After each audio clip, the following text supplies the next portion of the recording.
Bon bah bonjour à tous, on est à 2 jours du départ de la Transat, on est sur le village de la Mini Transat.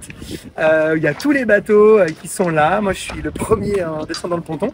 Et puis bah du coup on voulait vous présenter deux trois petites choses aujourd'hui. On va vous parler des pilotes automatiques et avec Madintech. Et puis on va interviewer Mathis Bourgnon, un de mes concurrents en proto. Donc à 2 jours du départ, on a commencé à regarder la situation météo avec Mathis. Mathis c'est un de mes gros concurrents sur cette transat. À bord de l'Inuit le 934. Voilà, Mathis Bourgnon.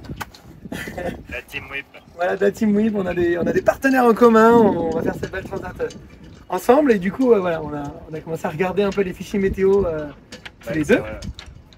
Hier. On se tire vers le haut sur la compréhension de la météo, c'est quand même super important d'échanger à ce propos-là. Et puis on est tous les deux en prototype, donc on est aussi concurrents. Mais voilà, le but c'est vraiment d'aller sur l'analyse de la météo, des systèmes, comprendre où est-ce qu'on va. On n'a pas du tout les mêmes polaires, les mêmes vitesses, donc c'est pas d'aller chercher ça, c'est plutôt d'aller chercher vraiment la compréhension des systèmes. Et puis voilà, moi c'est un proto contrairement à Benoît qui n'a pas de foil. Mais il y a quand même pas mal de similarités. Tout en carbone, on est en SCO à l'avant. Voilà, en avant très puissante, un des bateaux les plus puissants de la flotte, je pense. Ouais, peut-être. Et aussi, je pense. Et puis, c'est un bateau qui a été construit pour avoir des foils, donc il est solide. Donc, t'as pas trop peur de tirer dessus. Oui, ça te va bien, ça. Le mât, on a des mâts très solides aussi tous les deux. On est surstructuré par rapport aux autres bateaux qui n'ont pas de foil parce qu'il y a moins de puissance, il y a moins de contraintes dans le gréement, dans la coque. Mais voilà, du coup, moi j'ai des dérives au lieu d'avoir des foils. Mes safrans n'ont pas de plan porteur. Qu'est-ce que j'ai d'autre comme différence? Est-ce que tu as des écarteurs d'écoute? La barre d'écoute, ça c'est une vraie différence. C'est un chariot qui est en plein milieu. Alors je pense Nicomatic ils sont contents de ne pas avoir ça vu comment ils se font balader dans le cockpit. Et moi j'ai ce petit chariot qui passe au milieu qui est vraiment notre philosophie pour régler la grand vol avec notre chariot qui est réglé en fait à l'arrière avec l'écoute. Et ça c'est plutôt le halbach qui sert torsion d'écoute de grand vol. C'est un petit peu technique mais, mais voilà. Et puis bah, sinon tout en carbone, on a une quille basculante, ça toi aussi. Ouais. On a tous les deux une quille basculante, pas télescopique, mais bah, l'intérieur tu peux regarder bien sûr. J'ai beaucoup plus de place, ça, contrairement à Benoît qui est vraiment dans un tout petit espace. Moi j'ai la chance d'avoir un bateau qui a beaucoup d'espace à l'intérieur. Toi tu as toute l'électronique qui est sur ta cloison de mât. Voilà, c'est Patelec qui a tout installé. Tu connais bien. Je connais bien, effectivement. Ouais. Avec NKE, on a 2 lignes de pilote. Ça, je crois que c'est une différence. Toi, tu en as Moi, j'en ai qu'une, ouais. J'en ai qu'une, mais avec pas mal de redondance au final. Mais Benoît est chez Madintech et moi NKE. Donc là, on a quand même une grosse différence. C'est le système de pilote automatique entre nous. Ça va, jeunesse? Yes. Clac, clac, un autre concurrent. Robinson. Je n'ai pas vu que vous filmiez. T'inquiète. Le petit verrouilleur. Et moi, on m'appelle la babouche. Ah, la babouche avec la forme de carène, c'est vrai que ton bateau il est un peu comme ça. Une forme de babouche, tu verras sur d'autres photos, tout droit un peu devant. Et voilà, je sais pas si oui, tu as pu voir la quille qui ressort ici. C'est vrai que tu as vachement d'espace là, tu peux dormir, tu peux y aller dedans. Moi son bateau je l'appelle le cercueil, et le mien c'est l'hôtel 5 étoiles. Ah ouais, mais t'as tellement plus d'espace. Ouais, il se rend pas compte, moi c'est le luxe. Ah ouais, effectivement on a une différence. Moi je suis un peu plus grand donc ça m'aide à me déplacer aussi. Voilà, donc, je me cogne parfois quand même. Ouais. C'est vrai que ton roof est un peu plus haut que le mien aussi. Oui, le roof est plus haut. Tu es un peu moins protégé ici, je pense. Et voilà. Moi, tu vois, comme je passe quasiment tout mon temps en fait là dans cet espace. Ah, c'est comme ça quoi. Je suis protégé, là j'ai. Par contre, quand il y a la flotte qui passe, la flotte passe quoi. La flotte passe un petit peu. C'est vrai que là tu dois être confort. Bah, c'est surtout pour quand je veux regarder mes afficheurs, ma météo, mon GPS. J'ai un peu tout ici au même endroit. C'est mon petit cockpit, mon petit coco. C'est ça qui est génial en fait dans la classe mini, c'est que on a tous des bateaux différents et on fait tous la même course. Et puis on s'entraide, on choisit les concurrents avec lesquels on travaille bien. Et on a beau être concurrents sur l'eau, on est aussi partenaires en quelque sorte d'entraînement déjà à Lorient. Toi t'es pas à Lorient, mais donc avec les autres, on est des partenaires d'entraînement, mais avec toi on fait la météo. Donc voilà, c'est ça qui est intéressant aussi, c'est que on a beau être concurrents, on échange. Et ça c'est aussi une des particularités de la classe mini, c'est ce qui rend le circuit aussi sympa aussi. Ce qui est compliqué je dirais aussi c'est comme on a tous des bateaux très différents, enfin très différents par rapport aux séries, c'est très dur de se comparer en speed test, en on a des façons de naviguer qui sont très différentes. Les angles. Voilà, Benoît avec son foiler, il n'a pas du tout la même philosophie de naviguer, même de conception de voile, de plein de choses à bord qui sont très différentes malgré le fait qu'on soit dans la même catégorie. Et ça c'est le cas avec aussi des vieux pointus proto, avec plein d'autres bateaux. Et ça c'est vraiment, voilà, c'est compliqué en fait sur des bords, il va être plus rapide que moi je vais être plus rapide que lui, ça c'est le cas pour tous les protos. En série, ils matchent un peu plus en vitesse, quoi. Et donc, en fait, à part s'entraider sur certains points comme la météo, d'autres points c'est assez compliqué. On est obligé de découvrir par nous-mêmes comment fonctionne mieux notre bateau. Est-ce que sur ce bord portant, on est mieux gité, pas gité. Et voilà, c'est des philosophies de navigation très différentes, je pense. Même sur l'approche des courses, la polaire, la trajectoire. Là, je vois un troisième winch. Toi, Ah oui, moi j'ai un winch. Toi, tu as un troisième winch ici où tu règles tout ton piano. Donc, toutes tes drisses, tu les fais comme ça. Exactement. Donc, moi, elles sont sur le côté. Ouais, ça, t'as les drisses qui passent à l'intérieur. Voilà, qui sortent sur les winches du côté. Ça, c'est les nous, ça c'est un petit peu plus moderne chez toi. Moi, ça reste à l'ancienne avec toutes les drisses qui reviennent sur le pont. C'est un bateau de 2017. Hein. Donc, c'est pas dans les protos les plus récents. Je crois que je suis milieu d'âge en proto. Il y a une quinzaine de bateaux plus récents, une quinzaine plus âgés. Et voilà. Bon bah super, bah écoute, merci pour la petite visite. Je pensais à toi quand je me ferai un peu bousculer. Je pense à lui quand je vois que c'est des bonnes conditions pour foiler aussi. Parce que... Donc, ouais, Mathis, il apprécie les conditions fortes quand ça glisse, quand c'est engagé. Là, Mathis, il se réveille. Et hein, t'as un passé avec ton père, Yvan, de courses, enfin de records en catamaran, de petits bateaux, d'aller loin avec des bateaux qui sont pas faits pour. Exactement. Et donc, je pense que le Mathis, il a le mental. C'est le luxe d'avoir un abri en fait. Avant, je faisais sans abri, maintenant j'ai un abri, je suis content. Mais on a fait aussi ensemble enfin, on n'était pas contre à ce moment-là, mais on a tous les deux fait du Easy to Fly. De l'ET26, ouais, tout à fait, ouais, on a fait pas mal. Voilà, de l'ET26. Quand t'as arrêté, j'ai commencé. Mais c'est des bateaux très exigeants, avec un très gros niveau dans la flotte. Et donc ça, c'est aussi une approche même du foil, ouais. La compréhension du foil, du vol. C'est pour ça que souvent, quand il y a des conditions où le foil est agréable, je pense à lui, parce que je sais ce que ça peut faire. Et voilà, nous voilà ici maintenant concurrents et très contents d'être l'un contre l'autre. C'est clair. Pour cette course et voilà, on va faire tous les deux au mieux. Bah écoute, rendez-vous à La Palma. Grave. Donc là on est à bord de notre joli proto Nicomatic petit bateau avec les équipes de Banotech. Donc, voilà les visages de ceux qui développent le pilote automatique. Parce que sur un bateau comme ça qui doit naviguer, on ne s'arrête pas la nuit, hein, on ne s'arrête pas quand on dort, au contraire le bateau évolue. Et l'objectif c'est de chercher une vitesse moyenne élevée. Et donc pour ça on a besoin d'un équipier de choix en la personne du pilote automatique. Donc que vous développez. Donc peut-être vous pouvez nous présenter un peu le projet, le projet du pilote. Vous avez pignon sur rue sur les bateaux les plus rapides du monde. Oui, donc nous on est content de revenir sur les pontons des sables après il y a un an pile pour le départ du Vendée Globe où on équipe 60% des bateaux, donc quasiment tous les bateaux neufs. Donc on est content de revenir là et pour j'espère un beau succès à venir. Et oui, donc on fait des pilotes haut de gamme et pour des bateaux qui vont vite et avec un souci de fiabilité et de performance qui sont notre marque.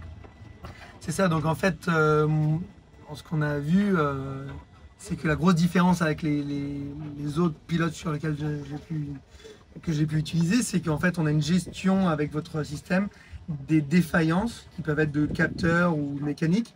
Donc typiquement un exemple c'était pendant la mini en mai, moi j'ai eu un problème avec le capteur d'angle de mât, la mécanique a cassé et du coup ça m'indiquait des valeurs qui étaient totalement fausses, donc du coup je l'ai vu ça parce que les valeurs d'angle de vent réel étaient complètement fausses. Par contre le bateau lui il a décelé sans me le dire qu'il y avait une erreur dans la physique du truc et il s'est mis en mode fail-safe, en mode compas, et il a continué sa route à haute vitesse. Donc ça pour moi je pense que c'est un vrai plus et je pense que c'était peut-être le cahier des charges, le tout début du cahier des charges de votre... Ouais, et puis Voilà, comme d'accord. tu l'as dit, c'est aussi, vous avez besoin de dormir.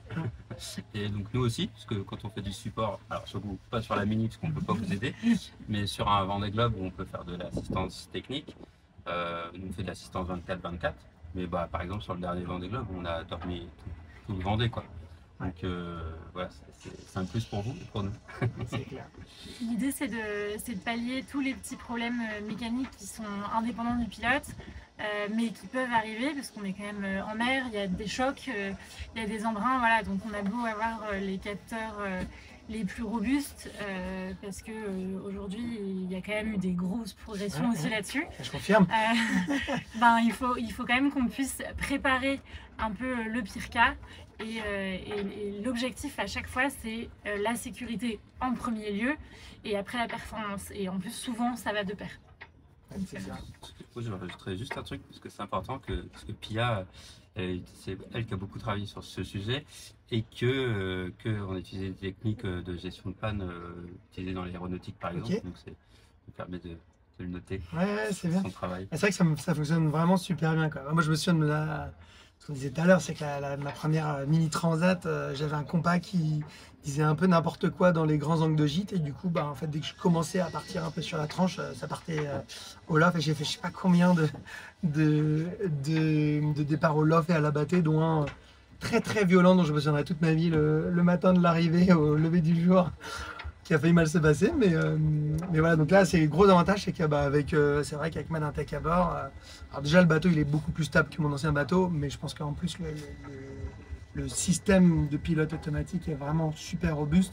Je pense que moi je l'ai juste vu une fois partir au loft en entraînement, il y avait du vent fort, j'ai cherché un peu la limite et voilà. Donc ça c'est vrai que c'est super agréable. Sur ce pilote, comme tous les pilotes, on part d'un mode compas. Donc le premier mode, c'est on va tout droit, on essaie de garder le plus justement possible le cap. Et puis après, au-dessus, on va rajouter des modes qui vont être les modes de vent réel. Donc on va suivre une modification du vent réel. On va lui faire suivre sa consigne et avec différents filtrages de vent. Donc ça, c'est un truc sur lequel je joue beaucoup en fonction de l'état de mer et à quel point le vent est instable. Et puis après, pour moi, le gros plus du Manintech, c'est les modes de surcouche, enfin les surcouches de performance, qui peuvent être des surcouches de vent apparent, de gîte auprès du gîte au portant, de vitesse, et sur mon bateau de trim. Donc ça, c'est le dernier mode. Donc ça, c'est des modes qui sont super intéressants pour, en fonction de l'état de mer, choisir si on veut tout le temps essayer d'accélérer ou au contraire essayer de rester dans un intervalle de vitesse pas trop bas, pas trop haut.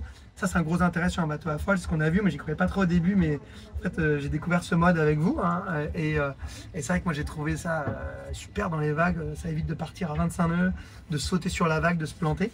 Donc ça, c'est vrai que c'est vachement bien. Et puis, et à la fois, ça relance à basse vitesse. Les modes, ils sont là pour ça. En fait, naturellement, sans les surcouches, le pilote, il va super bien barrer, même dans des grosses conditions, dans la mer. Il va aller tout droit ou suivre le vent. Mais parfois, ça suffit pas quand on veut soit avoir de la sécurité, soit avoir de la performance. Il faut pouvoir s'écarter un peu de la trajectoire pour aller choisir, pour aller stabiliser l'assiette du bateau, pour aller chercher de la vitesse, comme tu disais, les relances, ou bien prendre les relancer surfs. au bon moment. Exactement. Si on relance sur la mauvaise face de la vague, par exemple, ça part en vague. Et bien prendre les surfs, etc. Et du coup, ces modes, ils sont là pour le petit truc en plus, pour chercher de la performance ou de la sécurité, parce que les survitesses peuvent aussi parfois entraîner un départ au laf, un départ au tas. Voilà, donc du coup, quand je vous ai vu la première fois, je vous ai dit, on a un bateau qui vole, est-ce que ça vous intéresse? Vous avez dit oui. En fait, la différence, je pense, c'est qu'on a un bateau qui est beaucoup plus léger, avec des inerties beaucoup plus faibles qu'un IMOCA ou un Ultime. Moi, j'avais, à petite histoire, j'ai traversé deux fois l'Atlantique déjà avec Manintech à bord, sur le trimmer massif et sur la Long Ocean 50.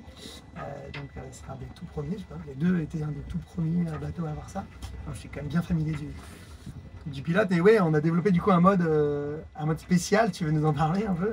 En fait, votre bateau, il a la particularité d'avoir non seulement des foils, mais aussi des plans porteurs sur les safrans, chose que sur les monocoques, on a jusqu'ici très peu vu. parce que les multicoques volent complètement, mais les IMOCA ne volent pas complètement. Sur les mini, vous êtes les premiers à complètement voler. Et donc c'est là où on vient un peu tester les limites de nos modèles physiques, de nos algorithmes, parce que comme tu dis, le bateau il est super rapide, vous accélérez très très vite et vous décélérez aussi assez vite. Il est très léger et du coup c'est ça, en fait ça demande une réactivité, ça demande pas mal d'ajustements.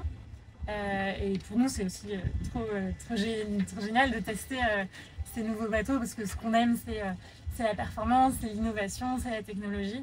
Et donc faire des boucles d'itération avec vous, c'est assez amusant et surtout sur le contrôle du vol. Voilà. Et c'est vrai que du coup, nous sur le bateau, grâce au MatBrain qui est derrière là, on enregistre toutes les données du capteur du bateau. On fait à peu près 1 giga de données par heure de navigation. On extrait ça après chaque navigation. Nous, on le met sur un petit serveur qui a été développé par quelqu'un de chez nous là, qui est super top, qui nous permet en fait d'aller analyser à la fois le micro-détail. Donc c'est ce qu'on fait avec vous. Je vous ai souvent envoyé des courbes en disant ah là, il y a un truc bizarre qui se passe entre la consigne et la barre. Est-ce qu'il n'y a pas quelque chose? Donc ça permet d'aller à la fois dans l'ultra détail et générer des polaires de manière automatiquement. C'est ce qu'on fait aussi. C'est l'autre côté. C'est ce que permet toute cette analyse de log.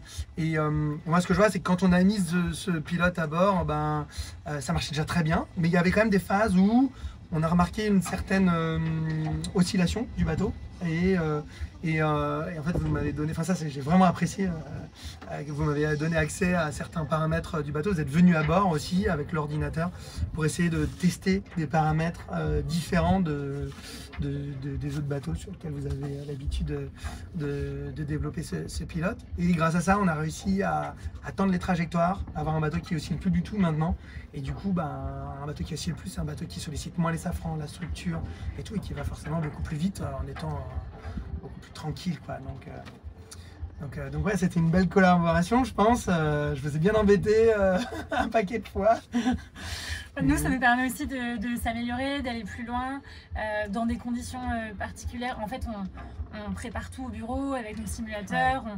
On a quand même pas mal de méthodes pour tout préparer, pour tout rejouer et prédire. Mais c'est toujours intéressant d'avoir des retours en mer pour comparer nos prévisions, pour comparer nos modèles et puis s'améliorer. Et surtout que vous avez beaucoup navigué, beaucoup navigué dans des conditions très variées. Et donc c'est ça aussi qui est intéressant de voir dans le gros temps, dans le petit temps, dans toutes les conditions. Et de s'améliorer sur les petits détails. C'est sûr que c'est super fin, c'est-à-dire que le bateau on va pas du tout le barrer de la même manière, nous ou le pilote, s'il y a 3 nœuds de vent que s'il y a 25 nœuds de vent, ou si on est au près ou au portant, et ça fonctionne vraiment super bien, quoi. Donc en tout cas, je suis super content d'avoir ça à bord. Je pense que c'est un des éléments décisifs dans la perf aujourd'hui. On n'est pas le seul du circuit à avoir ça, et je pense qu'ils sont tous très contents, donc c'est quand même que vous avez super bien bossé. Et je pense que c'est pas prêt de débarquer de ce bateau-là. Donc en tout cas, merci. Avec plaisir. Et on sera aussi très content de t'accompagner sur tes autres projets. Ouais. Parce que c'est pas comme si tu manquais d'idées. Non, c'est vrai. Et d'ailleurs, ça va être à bord d'Esco, qui sont en construction à Lorient, là, qui vont voir l'eau pendant cet hiver. Donc effectivement, dans chacun des surcouches, il y a des paramètres que tu peux régler. Donc moi j'apprécie ça parce que c'est un peu comme une voile. C'est des paramètres en plus à régler. Moi j'aime bien ce côté réglage, tu dois te creuser un peu la tête. Mais c'est vrai que ce qui est vachement bien, c'est que dès le début, même quand tu n'as pas réglé ça, ça fonctionne. C'était l'idée de design, de concept. La conception, c'est que ça soit simple. Et donc effectivement, la plupart des modes sont en automatique. Tu n'as pas besoin dans la phase, dans les premiers mois d'utilisation, de poser des questions sur les réglages. Ça marche tout de suite, c'est efficace. Et après, si tu as envie de jouer comme toi, tu as tout ce que tu veux, quoi. C'est l'idée de progresser et ça a été conçu comme ça. Ouais, c'est top. Puis moi en plus, vous m'avez donné accès à des paramètres un peu spéciaux que vous ne donnez pas à tout le monde, non? Je sais pas. Oui, on fait des versions spéciales. Donc moi j'ai eu le droit à ça à bord, donc c'était top de pouvoir travailler, même sans vous. J'ai fait quelques sorties avec mon ordi, mon téléphone, je me connectais au pilote, je changeais les paramètres et puis du coup on a vraiment pu travailler dans différentes conditions et voilà, ça fait le résultat aujourd'hui. ou bah, sur les courses d'avant-saison, j'ai pas beaucoup barré. J'adore barrer, mais si je peux me reposer, sur la tendance, ça fait la différence. Donc rendez-vous dans quelques semaines pour voir quelle est ma proportion de barres sur l'Atlantique. Ouais, et on te souhaite une bonne transat, Merci. une deuxième victoire. Ouais, écoute, on te dit voir, on va voir. Et on se verra Un pied à devant ton l'autre. retour, effectivement, pour les retours d'expérience. Ouais, avec plaisir. Merci à vous. Merci. Avec plaisir.